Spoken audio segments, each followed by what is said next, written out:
Okay. So just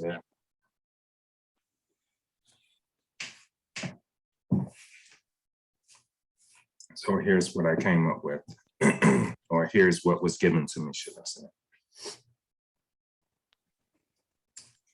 So at channel for George Alexander, how do you pronounce his last name? Lockhorn, Lochkhon. Okay. You can call him Uncle Georgie. Uncle George. Okay.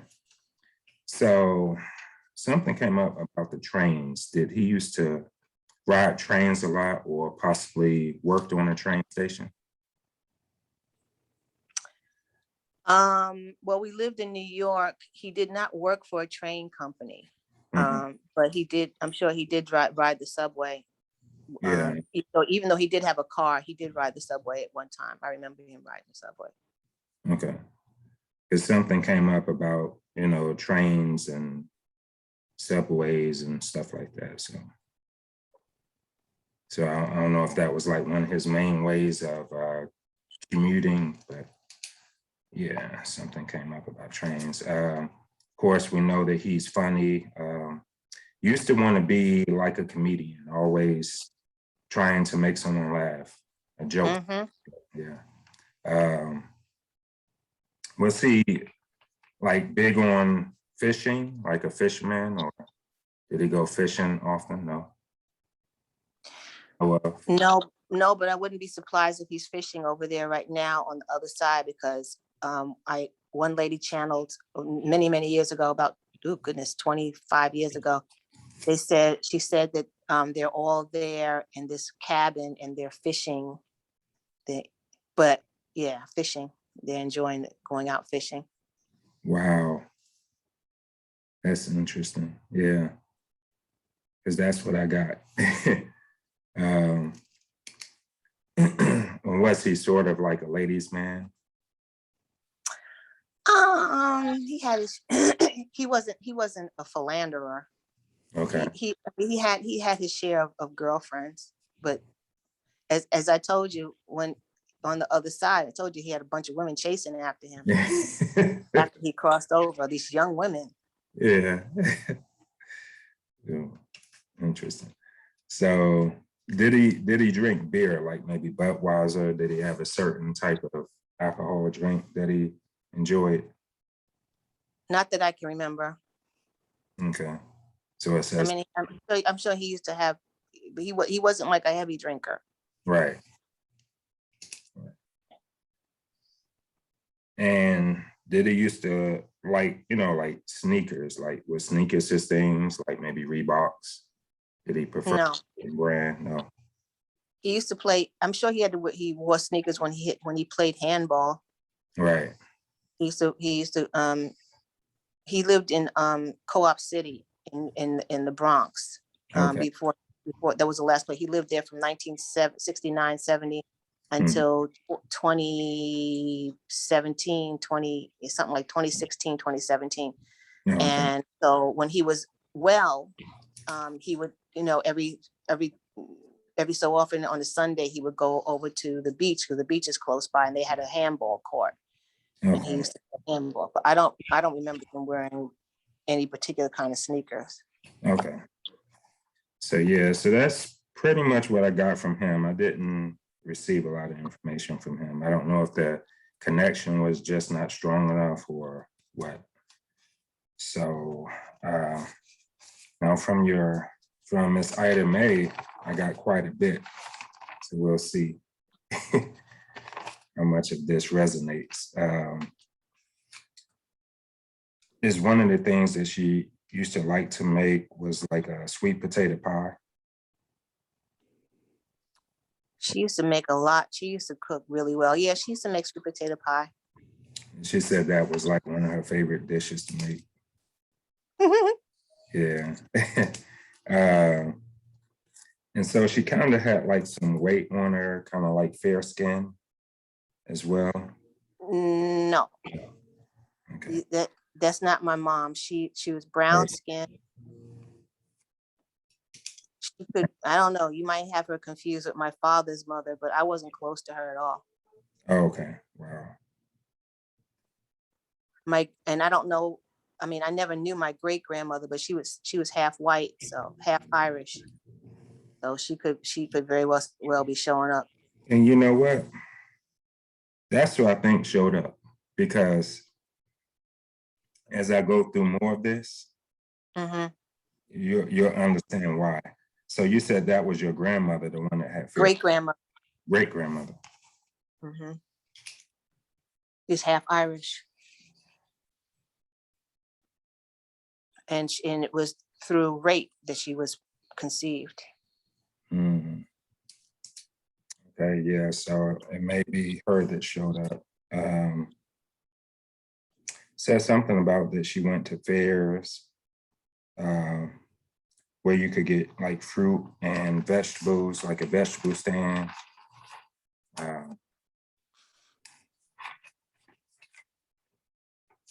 I'm not sure. It's very likely that's true. But again, she died before I was even born. Right, right, right. So, but yeah, everything was very natural. They were we mostly ate a lot of natural food, and Mhm. Right. So it said that, well, of course, if it's your great great grandmother, you probably wouldn't. no, just my great grandmother, my grandmother's mother. Okay, excuse me. Did she have like stomach issues, like digestion issues with her stomach area? I don't know. Yeah. Ask her how she died. No, no, no. That was a stupid question. Ask her where she died. I know where she died. Ask your mother where she died. Ask anybody. I'm talking about my great grandmother. Oh, okay. I know the story surrounding her passing. Okay. Okay, can I go through this and then I'll ask that question? Yeah. Go ahead. Okay.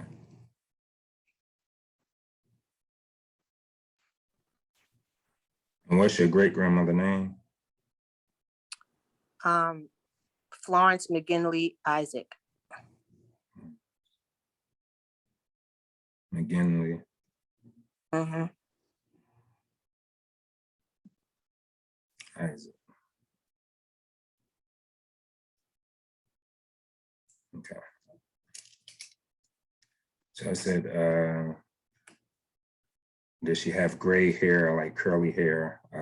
Used to wear hats, like maybe. I don't know if she wore hats, but I have a picture of her. What she did have kind of curlyish kind of hair. And the picture that I have of her, she's all gray. Like grayish hair, yeah. Yeah. Mm-hmm. And she used to wear like hoop earrings. I don't know. Yeah. I don't see it. I'm looking at a picture of her right now. I don't see hoop earrings. Okay. Where she used to, it says something like where she used to plant plants, like growing the plants and stuff like that. So that's when she would be wearing like the big hat, like the garden hat. Okay. I got you. Then it said, did she have a voice where like she used to sing or like to sing? I don't know. No, okay.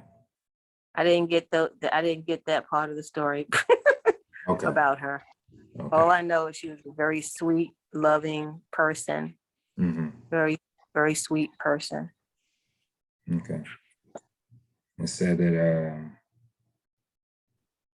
she had a cane that she used to get around with as she got older. Okay, that makes sense.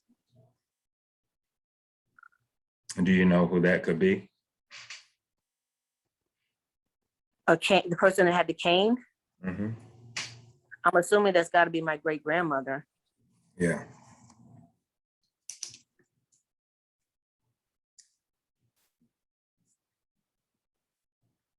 So, sometime I'll say this before I continue going.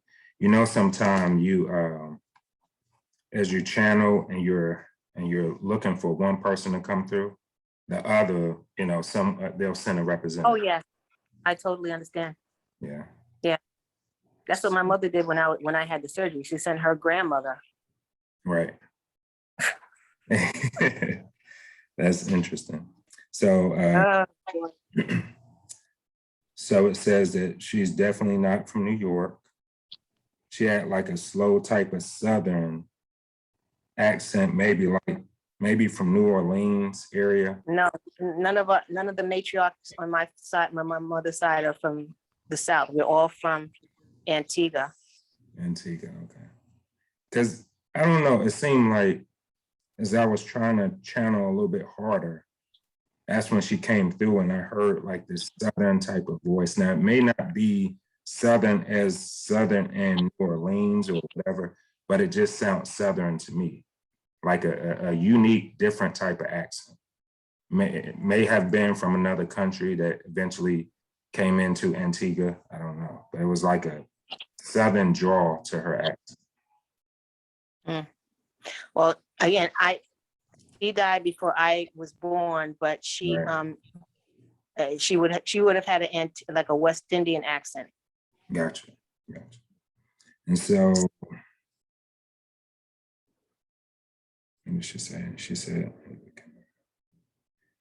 so it's something, she said, Isaac came from Swedish, Sweden, skittish. It sounded like, yeah, because it's like, I'm like Swedish, Sweden. And then when I asked her to clarify, it just like, it wasn't clarified for me. So I'm kind of like on the stump about this. I don't know. So I don't know where it sounds like Scottish, Swedish. I don't know. Okay, so that sounds like my father's mother. She is Bayesian, but Scottish is her lineage. Yeah, Scottish, if I'm not mistaken.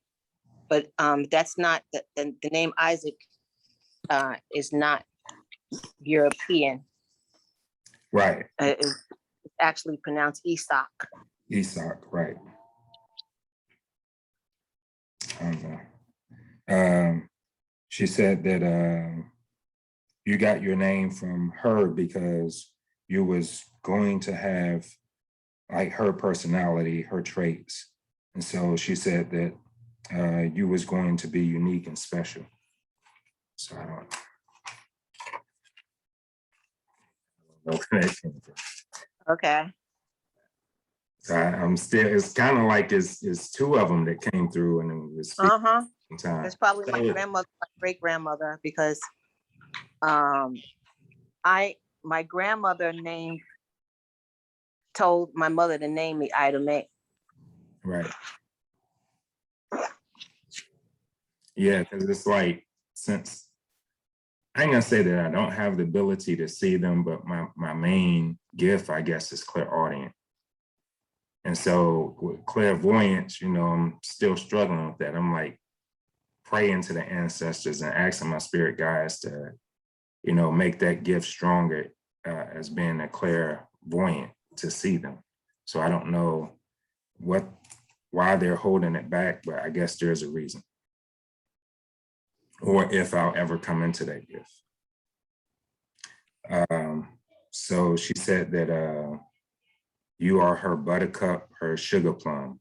Are those terms like near and dear to you, and haven't heard them before? That sounds like my mother. I think she used to call me sugar plum. I mean, she always, I mean, I think I remember her calling me sugar plum when I was a baby. Oh, okay. Yeah. So we're talking about 3 generations of women. Yeah. And sometimes. Yeah. Oh, I totally. Listen, it's interesting the way it comes to. They're pretty much like very much together. They're all together right now on the other side. Okay, that's what it is. And I wouldn't be, and I wouldn't be surprised that, my uncle's personality is, he doesn't always give the full, he doesn't always give you a straight answer to a straight question. Oh, okay. That's probably why he's not saying that much. Mm-hmm. Yeah. So She's very, you know, I don't know how to still trying to express build you it. out. Like I don't kind of know you, so I, kind of, keep his distance type of person. But he's very social. He was a very sociable person, but he has his little quirks to him. Okay. Interesting. So did you used to always follow her around, or do you try to connect with her during your meditation? She said that she's right there and can hear you and she's watching over you. So I'm not sure which one that is, since all three of them are always together. Probably all three of them. Because I told you, I don't even miss my mother. Wow. I don't miss my mother Mhm. because she's always there. She's always communicating with me, Right. guiding me. It's almost like she's like right here. Mhm. That's where I can. You can feel it a lot of times. It's very subtle. It's not intrusive. It's Yes. just, it just is. She's just Right. there. Right. Okay. And she's always, I mean, I guess if I stay more quiet, because it's coming to me that she's talking to me 24/7. She does talk to me 24/7, and I get a lot of her messages. It's like a back and forth thing. Like if something that I really want, or she needs to. She was very protective over me, especially on the spiritual side, in the spirit world. Okay. So she doesn't let a lot of stuff mess with me, and I think I picked up some of her personality. Like I have no tolerance for ignorance, no tolerance for stupidity, and Right. she didn't like that at all. She did not. My mother did not have a poker face. Okay. So when she gave you that look, you knew exactly what she was thinking. She didn't even have to say nothing. She just gave you the look. Like, okay, I better leave you alone. Yeah. So she said that you have a bright light around you. I'm guessing she's talking about your aura. She said that you're very outgoing and intelligent. She also said something about a lake. It was kind of unclear to me what she meant by speaking about a lake, because it was like, I think I know what she's talking about. When we when we moved from the house the house burned down after we moved, by the way. So we moved from one part of the really old part of New Rochelle to a newer part of New Rochelle, right? And there was a lake there that I used to love that lake. wow. It was beautiful. It was a very beautiful lake, and you can walk all the way around the lake. And it was and to me, as a child, it was very magical. So with my imagination, and it was like, trees and stuff all around it. Or it was like a clear sky where you can see, like at midnight, you can see all the stars, and that probably just drew you to the lake, even closer. Well, I was too young to go out there at night, but we used to go there a lot. My sister and I used to go there a lot. We used to sit on the rocks and read our comic books and just, it was like our lake, ride a bicycle around it. Right. Wow. Okay. So as you can see, some of the reading that I did for you, it resonated. I feel like most of it did. What you think? I think so. I mean, it's you definitely she definitely told you about the lake, and I think I really loved the house that we lived in. I loved both of those houses, actually, because I was 5 when we moved into that house that was by the lake. Right. And so when we were moving in, it was all this commotion with the moving and all the boxes and the barrels and stuff like that. I thought we were just going on a daily excursion, right? Mm-hmm. And so I said to my mother, okay, I'm ready to go home now, thinking I was going to go back to the other house. And she said, "You're already home." I'm like, "Oh, okay." So, This is at home. but I fell in love with that house because of, it's just it was a beautiful house. It was a Studer house. Studer, is that right? Studer? Tudor. Mm-hmm. And it's that house is still standing. Right. I visited it one time when I was about 20 something years ago, not too long after my mother died. I decided to go there and just walk around the neighborhood. And it was a beautiful house. You can't say it. And then, my school, my elementary school was there, and the lake.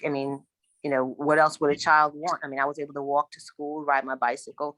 I had a guardian angel because I should have got hit by a car at least twice. And somebody came in the form of an angel, says, "You really have to be careful when you're riding your bicycle," because I would just take off and just not even look at the traffic. It was a quiet neighborhood, but still anybody could. There was a main street that was a kind of heavy traffic, and anybody turning off of that main traffic could have hit me. Right. And thank God the light went on. It says, "Be careful riding your bicycle." I said, "Okay, that means you're looking out for my life here." Now, I don't know whether it's the lighting around your head or what, but it's like it's in and out. Like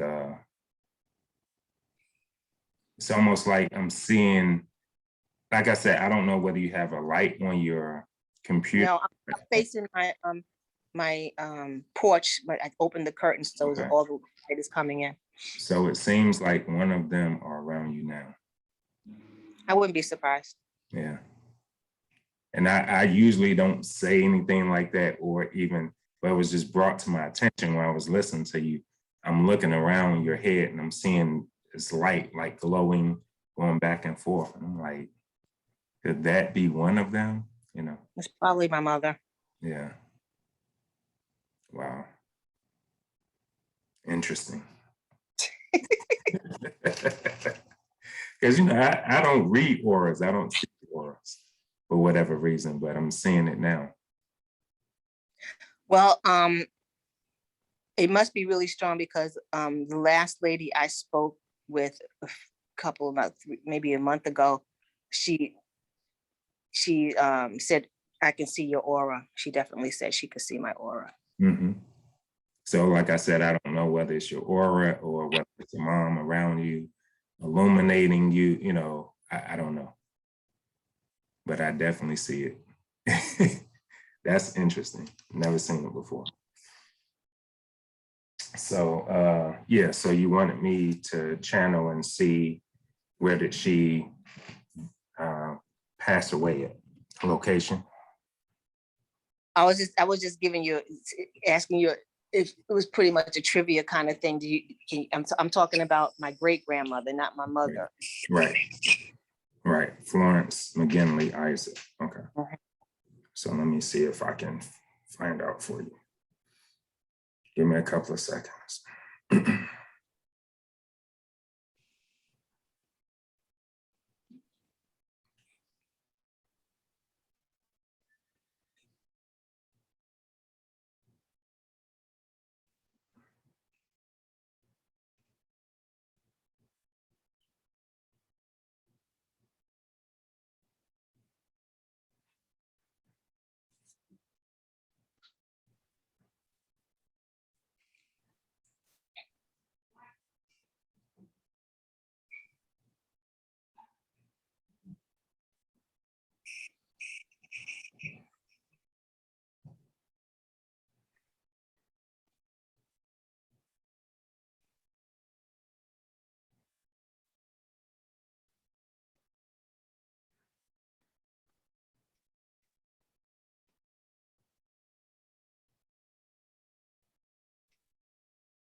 I'm not really picking nothing up. I know it feels like it's outside area.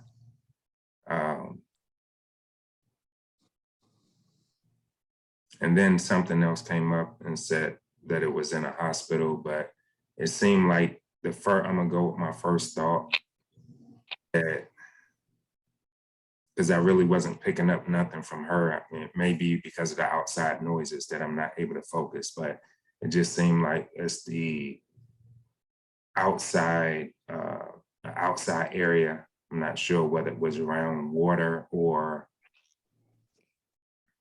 maybe somewhere around the street area. No, No. it's okay. Yeah. Because it's a lot of noise going on. I could hear it. It's quiet. So, could you tell me? She died. She died in her bed, Oh, but she knew she was gonna die. She knew she was gonna die, and she called. She told my grandmother, or she called. No, she told my grandmother to call my mother to come and bring the boys with my two brothers. okay. And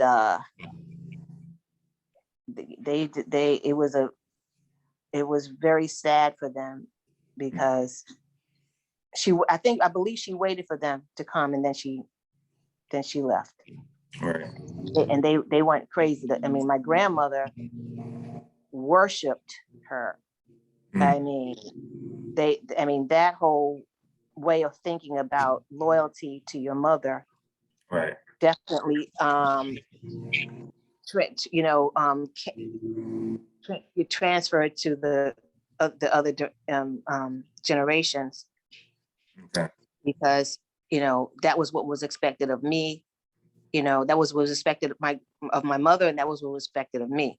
And my sister, she took, when my mother died, she took it so hard. I mean, she just like, in my opinion, she still hasn't come back to her right mind yet. Because it was like, I mean, like, I think it's getting better. It's been 26 years, but she was like, didn't want to celebrate Mother's Day. She didn't want to talk about Mother's Day. And on me, I love Mother's Day. I still, to this day, love Mother's Day. I still celebrate it. It's in my opinion, it's the most beautiful day for me to show my mother how much I love her through other people, through celebrating other people. But she gets real morbid. She's like, no, I don't hate to use that word morbid. What's the word? Goes into grief mode. Right.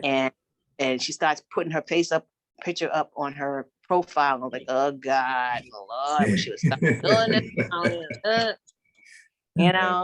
And she takes her profile picture down. She puts my mother's profile picture. I'm like, oh Jesus, give me Does that strength. irritate you when they do that? It does. Yeah. It irritates me, because it's like, because she's still, you would think that my mother just died. You know what I'm saying?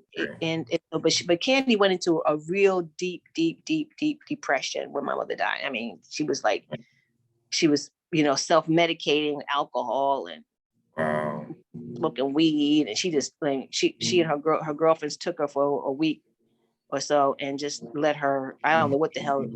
I mean, they probably just let her veg out for a whole week, smoking weed and alcohol. I don't know how she did it. Right. I that's not where how I dealt with my mother's passing. But yeah, it's like, but my mother and I have a very strong connection because Candy decided she wanted to become a born again Christian. And so she did not believe in raising her up the way she, but that's okay.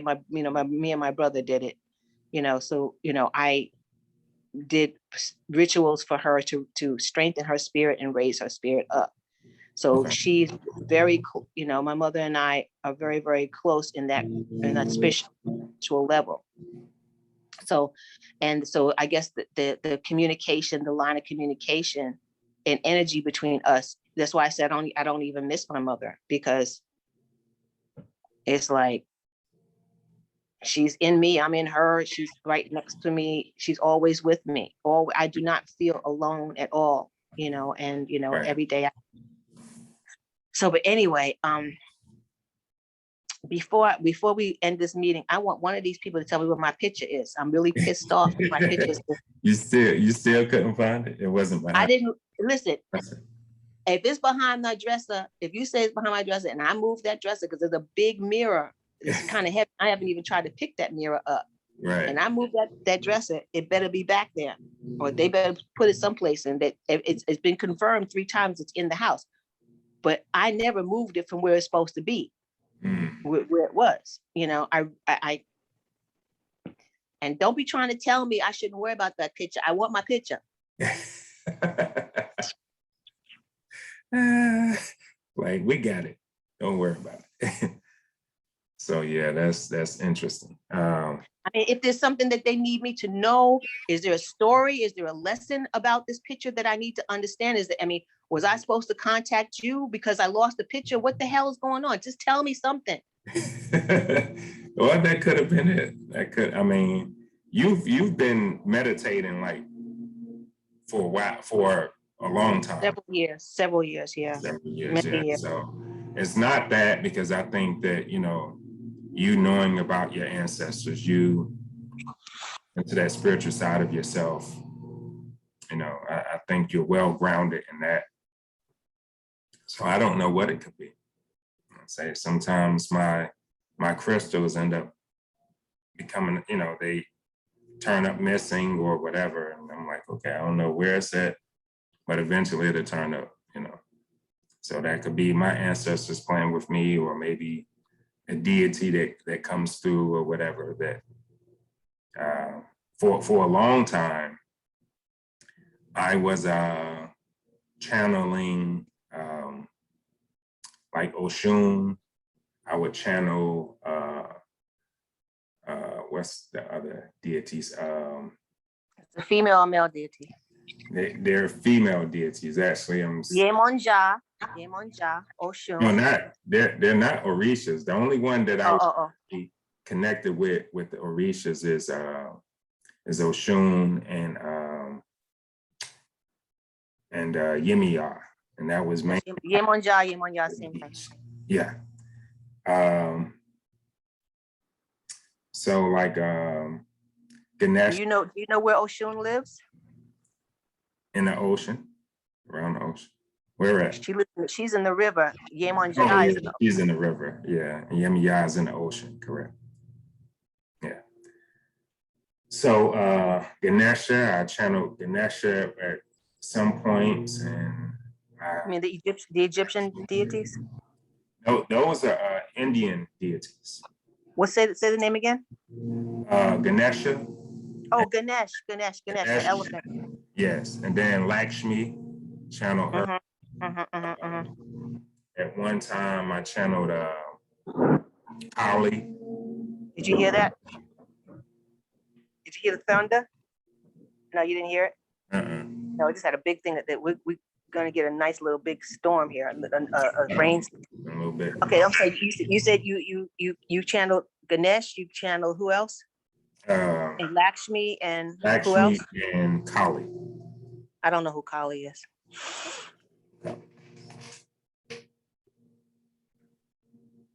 So it took a while for me to. Oh, okay. Yeah. So my wife and my mother-in-law, right, when I first brought this in, and they seen it, they came into my office and said, "What is that? Why?" It looked like Shango to me. Huh? Look a little like Shango with that. What does that look like, a machete? Yes. Yeah. Is that actually Ogun? Ogun is the god of iron, so it could be like a Ogun. Right, because I think they have, because like when you see them in statue, when you see them in statues, you got to recognize that you're not so much acknowledging, or as most Christian religions would say, or religious people would say, you're worshiping an idol. It's not the idol itself. The idol just gives you a point of entry, so you can channel the energy that's coming through, or the personality that's coming through. And so they don't understand that. They just see that okay, you got the image, and why is she, you know, with these chains of little babies around her neck, and then Wow. it's cut off, and yeah, so they just see the dark side of her, which she does have a dark side. We all have a dark side. And what happens is we don't want to visit that dark side. We don't want to nurture that dark side, but you got to have a balance. Exactly. Yeah. And I realized that working in corrections, I seen my dark side come out, and I'm like, oh, I don't want you to come out no more. Because once the dark side comes out, it's like you turn black, almost like you have tunnel vision. You don't know what's going on. You don't even care. And you just want to tear some stuff up. You know what I'm saying? And you can't stop yourself. And so that part of me, I don't want to come out. Wow. Because I'm a Scorpio. That's deep. Too. I'm a Scorpio. And so, yeah, so it's just like, yeah. That, wow. Okay. So yeah. I did pick up on something that you, my mother, and my father have in common, but I don't want to say what it is. But I want you to think, because I want you to figure it out. But can you give me 3 seconds? I drank some water. I just need to run to the ladies' room real quick. Okay. Yes.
Hello. Yeah. It started raining, but I think it's coming straight down. If it starts coming this way, I gotta close the door. Okay. I don't know if we had some thunder a few minutes ago. Oh, okay. Okay. Wow.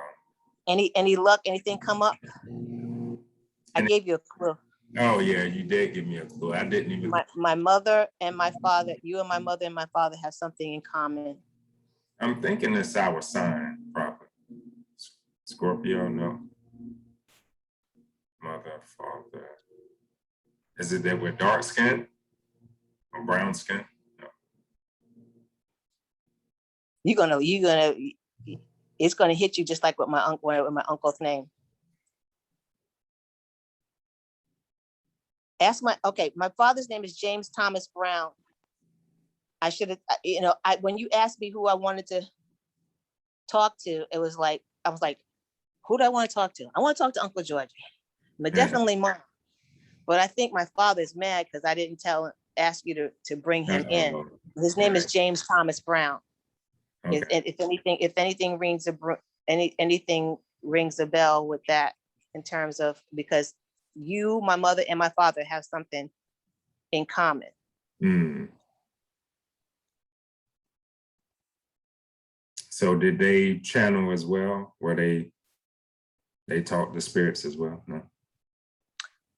Well, yeah. I don't know if they talk to him. You know, my father's making me tell you another damn story, but he needs to tell you what it was that you and my mother have in common, and him have in common. But my father also he had a side business as an undertaker. Oh, you deal with, and he wasn't. He was not a good husband. Okay. That's a better word. So when my grandmother died, he took it upon himself. I don't know whether it's his ego or what. He thought he was going to do her embalming and all of that stuff, right? Mm-hmm. So he goes back into place to where you do the work, into the lab or whatever you call it. What do you call that place? And my mother was there, and a few minutes later, he busts out the door, white as a fucking sheet. And my mother said, "What's wrong?" He said, "I couldn't touch her." He said something, when he was working on her, she moved or something, because she didn't want him to touch her. She was mad at him. Oh, that's crazy. And my father, let me tell you something. My father, okay, Dad, don't get mad, because you know it's true. Okay. He was kind of like a coward. My father was kind of like a coward. Okay. He was kind of like a coward. But I wish you could, when you find what, I'm trying not to tell you what it is that you guys have in common. I'm trying my best not to tell you, but when I tell you, if you're not feeling it, and I'm talking about my father, because maybe now he's probably going to try to tell you.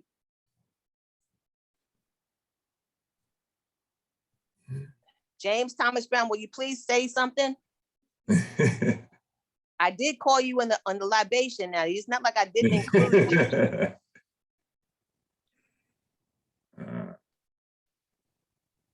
I think you just mentioned something. You gave a big clue that I was mentioning that we all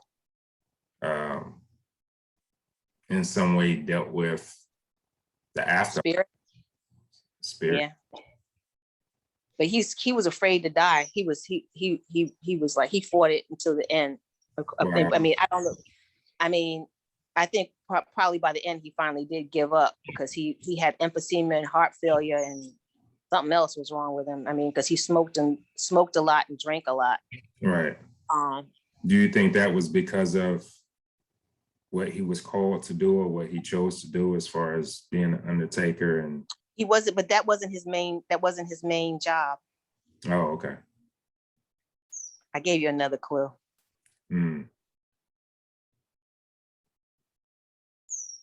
I don't know. Yeah, I'm telling you, it's something that you have in common. It's not spiritual per se, but you, my mother, and my father have something in common, especially my mother. I mean, really, really on my mother, mostly my mother, but they were both. Were they authors? No. Did they work in law enforcement? Yes. Oh. Did we all work at a jail? My mother did. She was a correction officer. Oh, wow. Interesting. And my father was a policeman. Oh. And criminals. And he was a technically, for all intents and purposes, he was a mean cop. He was mean, very mean. If I'm not mistaken, I think he killed somebody. I have to ask my brother again. I believe he stabbed somebody. I mean, he may have killed more than one person. Right. But when he died, when they thought when they thought he died, because I wish I should have asked you to channel him, because maybe he would have told the story, because he was very proud about it. For some reason, he was very matter of fact about this story. On my birthday is May 17th, right? 1957. So May 17th, 1956, my half brother's mother shot him in his heart. Say that again? My half brother's mother shot him in his heart a year before I was born, on the day that I was born, on my birthday, a year before I was born. A year before you was born. Right. I was born May 17, 57. On May 17, 56, my half brother's mother shot him in the heart. He survived, obviously. Yeah, because I'm like, okay, how did that happen? But it didn't, but I guess because I was supposed to be born.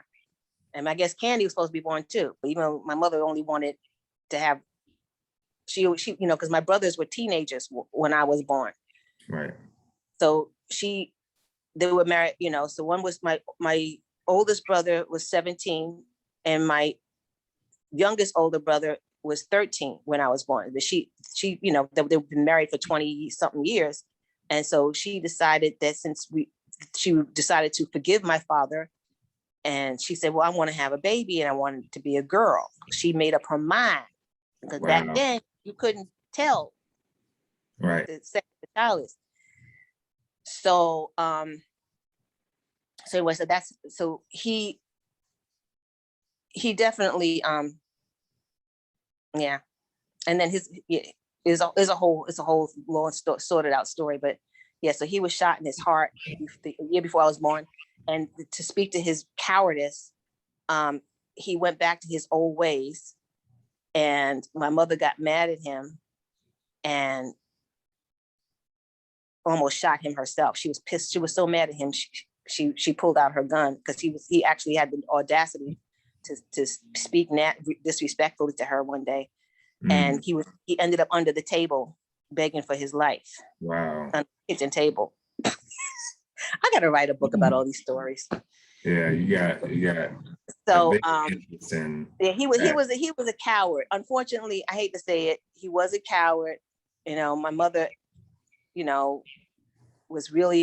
loved him very deeply. I don't know if they're together on the other side or not. It was a love-hate thing. And of course she divorced him immediately. And so my sister and I grew up without him around us. Right. But she was, yeah. Unfortunately, that's the story. That's the name of that story. Wow. That's interesting. Wow. Oh yeah. I'm sorry. So when they thought that he died, because the word got around in Harlem, right? They were already celebrating his death, because they thought that he was dead, but he didn't die. He was celebrating his death. Wow. Yeah, because he was a mean cop. He was mean. Okay.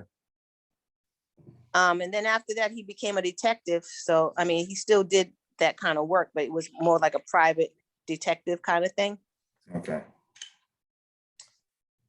So, but anyway, I don't know. Am I supposed to write a book? Because can we get some yes or no questions here? I mean, I think I heard I was supposed to write a book a long time ago, but yeah, I mean, like little stories about my family that, right.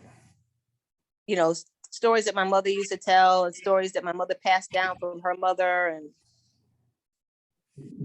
yeah. I don't know how deep you want to go into that book. Because that's like, if you read my book, I share trying to point it at the table. Okay. Through these cards here. Okay, I got you. So I didn't share too much about what my cousin said about our family and how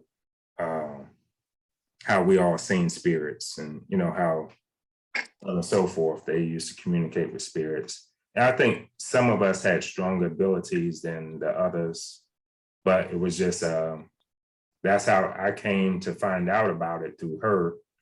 And she was kind of like, because I'm in law enforcement, she really didn't want me to put the book out.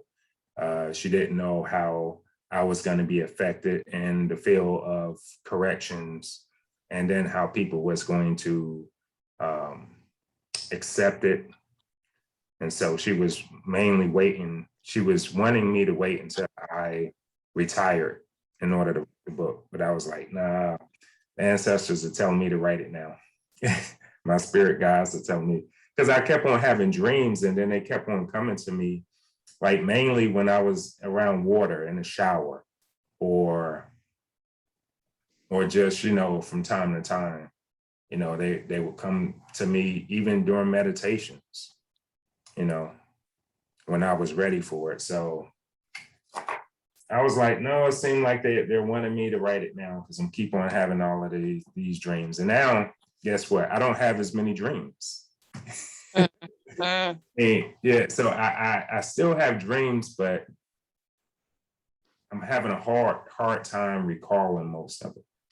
Right. Well, my mother, again, my mother did see ghosts too. Yeah, she did. She totally did see ghosts. Bishop McGuire is, I don't know how far back in my lineage he is, but he was alive when my mother was alive. And one night she was having a hard time studying for a Latin test, and he came to her and told her what part she would pass and what part she would fail. And she said it did scare her a little bit, because he showed up, but when she took the test, he was exactly on point. So did she know? Okay, if he's coming to me telling me this, then I need to, I know what to study in order to, I guess, change it to make sure I do better, or I don't know. Maybe that was just fate. My great uncle Bishop McGuire. Right. I don't know that she was. That's a good question. Honestly, I really don't know. But he was. I guess he was stayed around to look over the family and watch over the family.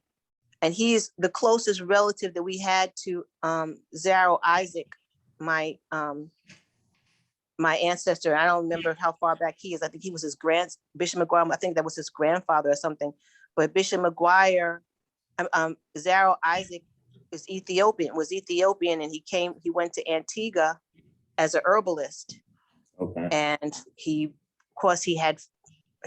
raised a family. He got married. He had many children, and one of his children or grandchildren was Bishop McGuire. So his last name is Bishop Alexander McGuire. And so George and my uncle's name is George Alexander Lockton, just so you can see. I mean, I have a picture of Bishop McGuire on my ancestral altar, and he in his garb, in his bishop garb, whatever you want to call it. But he was a very powerful spirit, very, very strong and very powerful ancestor, as well as Zaro Isaac. And we keep his name very strong in our house. My mother, they passed that information down through the generations so that we could, know where we came from.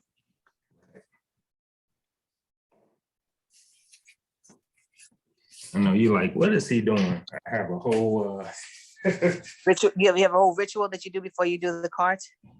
Not so much. I just like to sage the cards a little bit. Oh yeah, that's good. That makes sense. I have a lot of stuff in this office, so a person that is not spiritual or don't know what I do, if they come in here, they'll be like, what in the world is this? That's my wife coming back through. So I'm gonna do this card reading, and then I'm gonna start today. As I said, I have an event to go to in Tampa on the 25th. So I'm supposed to be out trying to find a place that has that sells banners and stuff like that. So. Oh, okay. So yeah, so real quick with me doing this, what would you like to know?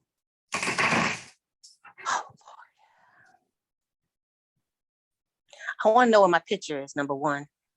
Okay. Number two, I want to know. You ain't gonna give up on that picture, huh? I'm not letting go of my picture. That picture's 30-something years old. It's been through a lot. I want my picture. I want to know if I'm ever going to get married. Okay. That'll be nice. And I want to,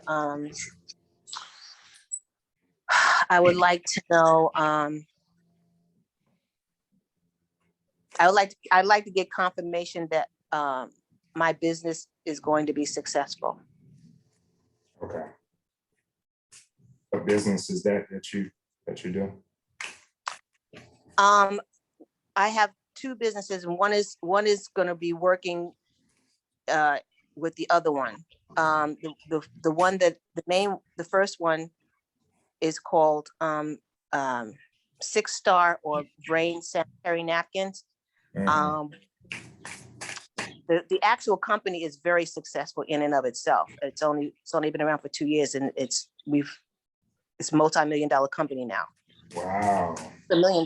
It's well, we have revenue in excess of $1 million, millions of dollars. And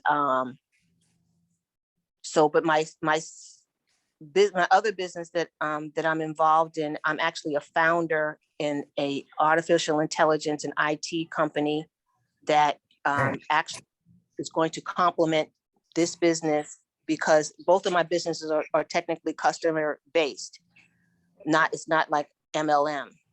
Right. Kind of thing. So what the second business is going to actually, through artificial intelligence, build my other business for me, because I'm not the recruiting type. I do like to, going out there trying to get customers and retain customers is very difficult. So, but my artificial intelligence company is designed to build my business for me and drive traffic and retain customers for me. Okay. Awesome. And like you're very well connected and have a lot going on with your business. I mean, it's already successful, and I feel like it's going in the right direction with what you're saying, because that's very well needed nowadays. IT work, just everything. So what I'm doing is a 4-card draw. Spirit has already pulled out 3 cards for you. I'm just looking for the last card. Find out where your picture is.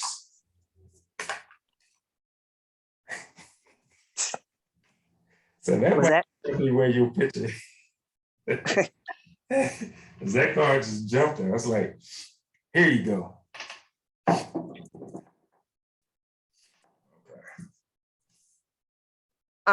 Is there an understanding of why I'm so passionate about my picture somewhere in the spiritual realm? We're about to find out. Hopefully this will tell us. So this was the last one. So I'm gonna put it over here. Okay, so we have one main card, which is the top card. This is the 1, 2, 3, 4, 5, 6, 7, 8, 9, 10. This is the 10 of Swords. And this is like your top card. So that's the overall decision. The other 3 are the contributing factors. So you also have the 6 of Swords. And then you have a 7th sword up under I don't know what that is, whether it's a cat or what type of animal that is. And you have 1, 2, 3, 4, 5, 6, 7, 8. You have 8 broken glasses or 8 broken cups. And so I'm gonna read from it. So I just don't want you to think that this is your reading that I'm doing now. I'm just showing you the cards. Mm-hmm. Mm-hmm. Mm-hmm. 1, 2, 3, 4, 5, 6, 7. This is the 7 of Pentacles. So as you can see, I don't work that often with tarot cards, but I do ask Spirit to guide me into reading them. So it's a little bit more accurate. So we'll see what you have here. This is the 7 of Swords. This is one of the contributing factors. Secrecy, self-interest. So it says 6 swords hang in plain view, while the 7th is tucked under the sly fox's tail. So goes the story of the 7 of Swords. A secret is being kept. Okay, turn to the camera because you're breaking up a little bit. Say that. No, go ahead. Repeat what you Okay, just said. turn towards the camera. Gotcha. Okay. Yeah, because when you're away, you're breaking up a little bit. Okay, so it says the 6 swords hang in plain view, while the 7th is stuck under the sly's fox's tail. So goes the story of the 7 of Swords. A secret is being kept. You're either the keeper or be kept from, and it's time to identify which. Deceit and avoidance linger in the air. Face the cause of secrecy or risk ostracizing yourself. Mm. Yeah. I think the secret is being kept from you. Okay, so there is a confirmation. There's an underlying current of secrets and lies in my family, and I have been sort of rustling the leaves, shaking the leaves, and a little bit with at least a couple of people in my family. Oh, okay. Oh, so it is revealing something.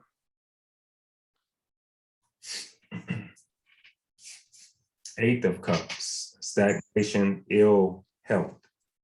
So it says the 8 of Cups sends an urgent message to pack your bags and move on. There is no hope of rekindling what's been lost. You must start anew. This card also points to phases of illness and physical stagnation. The message could not be more clear. Nothing good remains for you here. Lift your eyes to the horizon and lift your feet and let your feet lead you forward. All right, so what does that supposed to mean? I'm supposed to leave St. Thomas?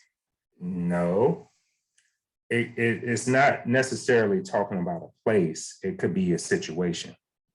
It could be a situation within a relationship. It could be a situation within a business relationship or a business itself, maybe one of the businesses, or just you may feel like you're in stagnation of something, you know what I mean? Like maybe moving past something, maybe you being stuck in maybe a spiritual practice. It's time for you to move on and see the roads more clear now.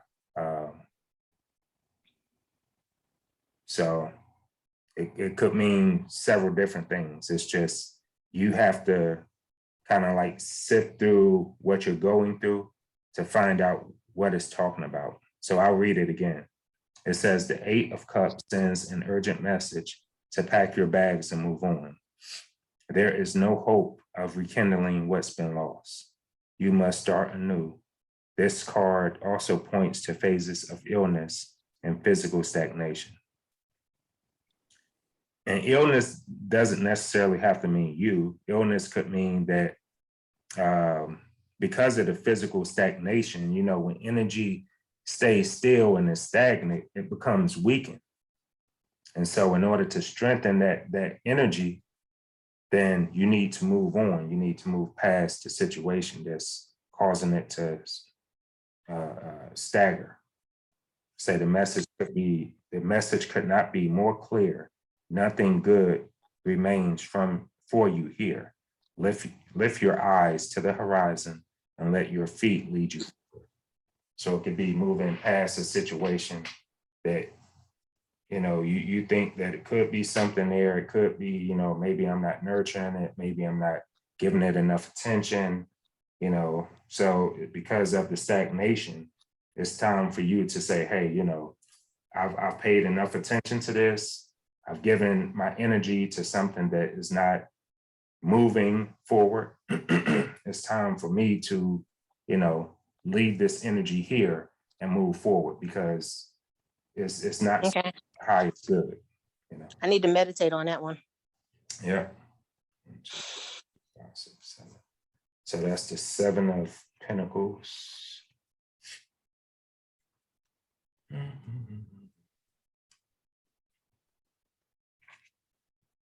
Okay, the 7 of Pentacles is period of contemplation.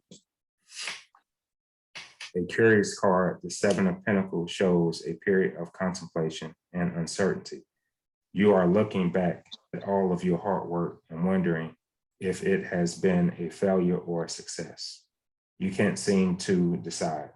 Shouldn't you be reaping more rewards by now?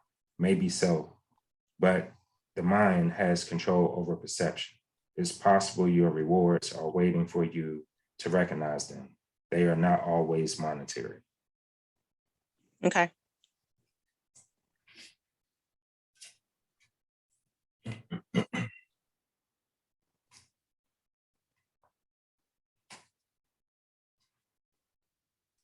And last one is up is Swords.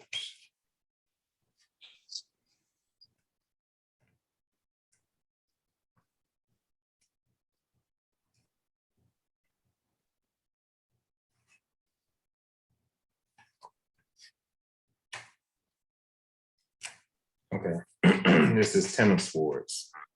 Ruin, rock bottom, and melodrama. So it says, when the 10 Swords appears, you have finally hit rock bottom. You've let others walk all over you while you play the victim. Is it possible that you love the backstabbing and drama too much to move forward without it? If not for drama, what would you focus on? It's time to find out. Wow, that's deep. I'm gonna have to meditate on that one. So that's the overall card. So it could be, like I said, it could be business, it could be relationship wise, it could be It's probably, yeah, relations. relationship. I'm thinking relationship. Yeah, relationship or family situations. So did that tarot card reading kind of like resonate with you? Some of the cards, maybe? I know you said one. I did pick up on some things. I just need to like really, I guess, re-listen to it and meditate on what you said. I mean, to get, you know. Yeah, because this video is, well, the meeting is recorded, so I'll send it to you once we're done. Okay. Yeah. So any other questions before we end this session? Okay, so I was just wondering if I'm ever going to be in a real relationship. I mean, you know, because I am 64. It would be nice if I had someone to spend the rest of my life with, and Right. I'm still not happy about the fact nobody's telling me where my picture is. And his uncle, you know, what's going on with his Uncle Georgie? You going to give me my picture? I mean, I think he said he's messing with my picture. Where is my picture? Where is the picture? So the picture, I think the picture has a special place where it's at. And I think you know what it is. A lot of times when you give your focus and attention to something, you can't find it. So at the time where you don't pay attention to it, that's when it shows up. Okay, I'm hoping so. So, I'm going to release it to the universe. Yeah, release it to the universe. That may be that stagnation. Like something is causing stagnation. So that could be that part. But then you also have here, who is this? Who's that? I can't tell what that is. You can't? An Egyptian statue. Oh, that guy. Oh, that's what he looks like. Okay. With the Anabu, ears. Anubis. So I can rub his ears, right? I'll rub his ears for you. Annabis, please tell me what my picture is. Are you going to reveal it to me in my sleep, in my dreams? What you going to do, boy? All right. So hopefully you'll find out. So yeah, I'll go ahead and stop the recording. Okay.